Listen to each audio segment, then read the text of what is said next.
Hello friends, இன்னைக்கு இந்த வீடியோவில் என்ன பார்க்க போகிறோன்னா குழந்தைங்களுக்கு நம்ம யூஸ் பண்ணக்கூடிய நலங்கு மாவு தான் எப்படி அரைக்கிறதுன்னு பார்க்க போகிறோம். ரொம்ப கம்மியான இன்க்ரீடியண்ட்டில் நம்ம இதை ரெடி பண்ணிடலாம். இதில் நான் என்னென்ன இன்னைக்கு யூஸ் பண்ணியிருக்கேன்னா பச்சைப்பயிறு, உளுந்து, பூலான்கிழங்கு, பன்னீர் ரோஜா, அதுக்கப்புறமா கஸ்தூரி மஞ்சள். ஸோ நான் இன்னைக்கு 5 இன்க்ரீடியண்ட் தான் நான் சேர்த்துருக்கேன். ஸோ இதை நம்ம என்ன பண்ணணும்னா ஒரு 2 நாள் இல்லை 3 நாள் நல்ல வெயிலில் காய வச்சு எடுத்துக்கணும். அப்போ தான் நம்ம இது ரொம்ப நாளைக்கு நம்ம யூஸ் பண்ண முடியும்.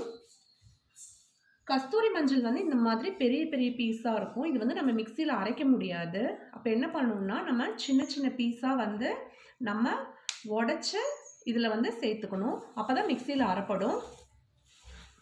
ஸோ இது நம்ம என்ன பண்ணணும்னா நல்லா அரைச்சிட்டு ஒரு 2 ஸ்பூன் அளவு நம்ம தண்ணியில் கலக்கி குழந்தைங்க குளிக்கும்போது அவங்களுக்கு இதை நம்ம போட்டு விட்டுட்டு ஒரு 10 நிமிஷம் ஊற வச்சு நம்ம குளிக்க வைக்கலாம்.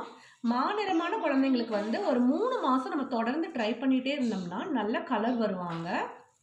ஸோ நீங்களும் உங்கள் வீட்டில் ட்ரை பண்ணுங்கள்.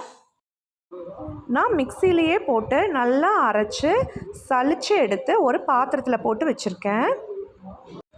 நீங்களும் இந்த மாதிரி அரைச்சி உங்கள் குழந்தைங்களுக்கு யூஸ் பண்ணிவிட்டு எப்படி இருக்குன்னு சொல்லுங்கள். Thank you.